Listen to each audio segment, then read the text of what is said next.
Tudo certo na Bahia. Triunfo do Bahia todo dia.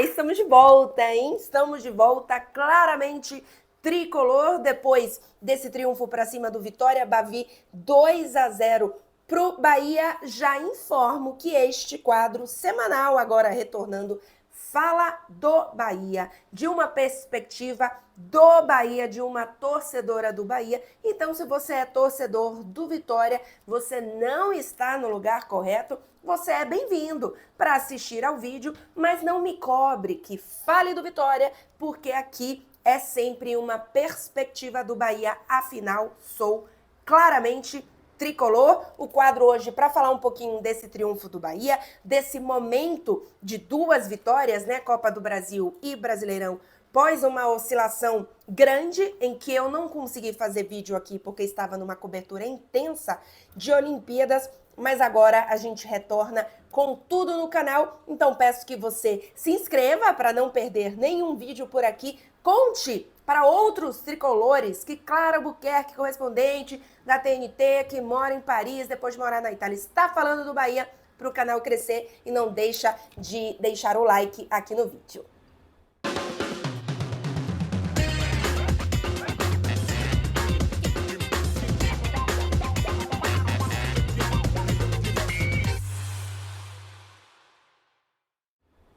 Muito bem, então, vamos falar um pouquinho desse triunfo. Passei aqui recadinhos rapidamente, recadinhos rapidamente. A gente tem o Claramente Tricolor normalmente toda segunda-feira.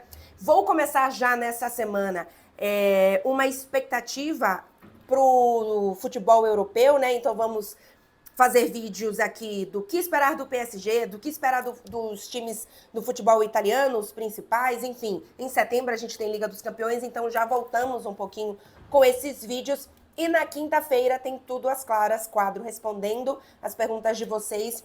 Abro caixinha no dia anterior lá no Instagram, então já fica o convite para vocês, tá?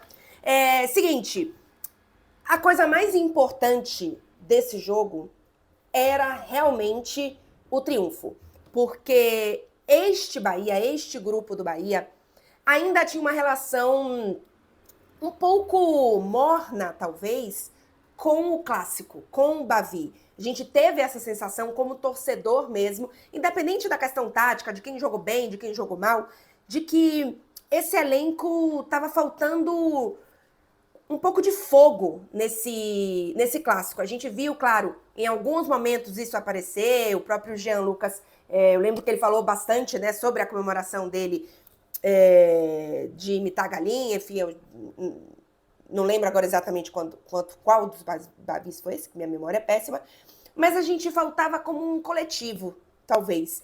E vi um pouco mais disso nesse Bavi.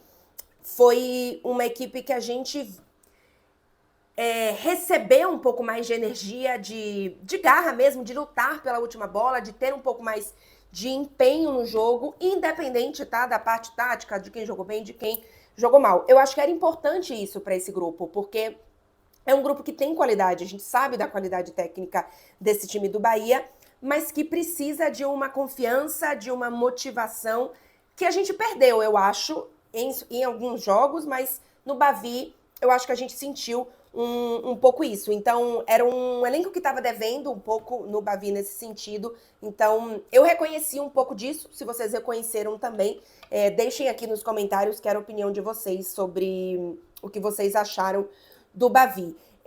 Pra gente falar um pouquinho rapidamente do jogo, eu nunca me atento tanto à análise do jogo, porque como eu não faço o vídeo logo depois, eu sei que vocês assistem muitas coisas, então prefiro falar um pouco mais aqui da minha visão mais geral. Mas para mim foi um bom primeiro tempo do Bahia. Eu não achei que foi um primeiro tempo ruim, assim, eu vi algumas críticas. E aí, só voltando rapidamente, o triunfo era o que mais importava, mas isso aqui não é um tweet de 140 caracteres. Então vamos analisar o jogo, analisar o momento, analisar algumas questões sobre esse Bahia, tá? Mas eu não estou aqui achando críticas ou achando defeitos no resultado. Mas estamos aqui para quê? Para analisar, para trazer questões, para falar sobre o Bahia, então não posso abrir um vídeo e falar, só o que importava era o triunfo, então beijo tal, deixa o like, se inscreve no canal e tchau, não é mesmo? Então, dito isso, vamos lá. Para mim foi um bom primeiro tempo do Bahia, eu vi algumas críticas de que o Bahia não foi tão bem, que não foi um jogo tão bem.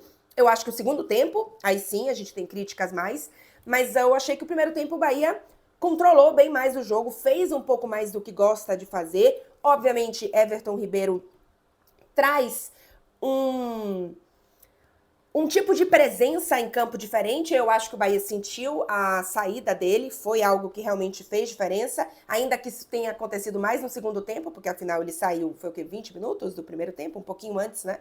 Então, acho que isso mudou um pouco a forma como o Bahia estava jogando, mas eu gostei do primeiro tempo, eu acho que foi um Bahia que sofreu bem menos, que não finalizou tanto, mas conseguiu fazer um jogo mais controlado, ou um primeiro tempo mais controlado. No segundo tempo, o Bahia teve mais sorte do que juízo, é verdade.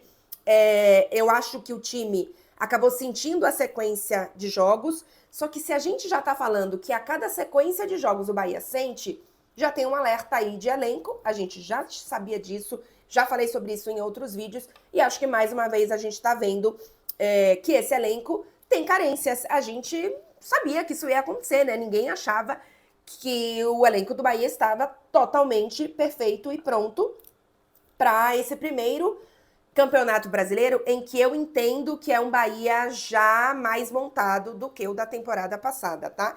Então, acho que o time começou a sentir no segundo tempo, tem algumas peças faltando, o Bahia perdeu também alguns jogadores que fazem o Bahia mudar um pouco a forma de jogar, né? A saída do Estupinian meio de surpresa fez com que o Bahia ficasse sem um 9 para poder colocar em certos momentos da partida. Então, tem carências. O Lúcio, por exemplo, que chegou, não é esse jogador, né? Não é um 9. Eu acho, inclusive, que o Lúcio, se eu não me engano, são 3 partidas, né, que ele fez, se eu não tô louca. A primeira realmente não foi tão boa assim, mas para mim não era uma partida ainda para ele ser criticado. O segundo jogo, ele faz gol, né? E eu acho que é um gol, inclusive, não foi contra o Botafogo, se eu não tô louca. É um gol que é engraçado porque a gente tem uma memória muito automática de certas coisas, né? E eu tenho uma memória de um Bahia que perde muitos gols pela falta, às vezes, de qualidade mesmo, tá? Para finalização. E quando o Lúcio pega a bola para finalizar e a bola sai do pé dele, a minha memória automaticamente faz essa bola não vai entrar. E a bola entra. Então, é uma qualidade, não era uma finalização fácil, mas é aquela coisa, né? Gol custa caro, o Lúcio custou caro, mas eu acho que ele traz um poder de decisão, mesmo que o Bahia não finalize tanto numa partida, que eu acho que tá acima do que estava no elenco. Então, nessa partida, acho que o Lúcio nem fez, assim, um grande jogo, né? Mas ainda assim, eu acho que mostra que tem uma qualidade acima para estar nesse elenco. Então, não... Assim, muita calma nessa hora, mas eu tô curtindo esse início do Lúcio. Para falar de outros jogadores importantes... Gente, eu quero falar sobre Marcos Felipe aqui. Na verdade, eu quero a opinião de vocês. Porque em outros momentos eu falei mais rapidamente e muita gente criticou o Marcos Felipe nos comentários. E caramba, eu tenho achado que o Marcos Felipe tem feito um muito bom campeonato brasileiro. Ok, talvez ele não seja o melhor goleiro do campeonato brasileiro, mas eu tenho achado que ele tem, dentro do que a gente vê no contexto do Bahia, uma participação muito decisiva e positiva para o Bahia.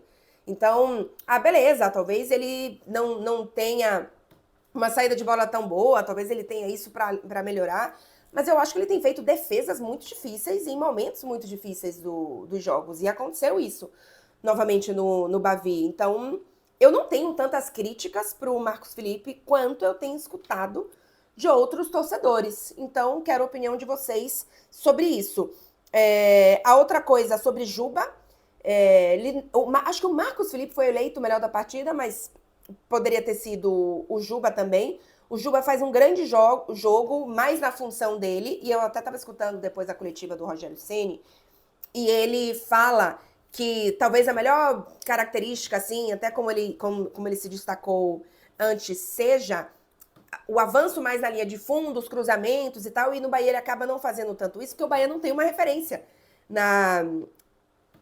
no ataque, né? Não tem um centroavante ali para ser o receptor, talvez, dessa melhor qualidade do Juba. E aí acho que tem duas coisas. Primeiro, faltou algum ajuste de elenco, porque a gente tá falando aqui que falta esse cara, que falta esse 9, para esse momento de jogo, talvez.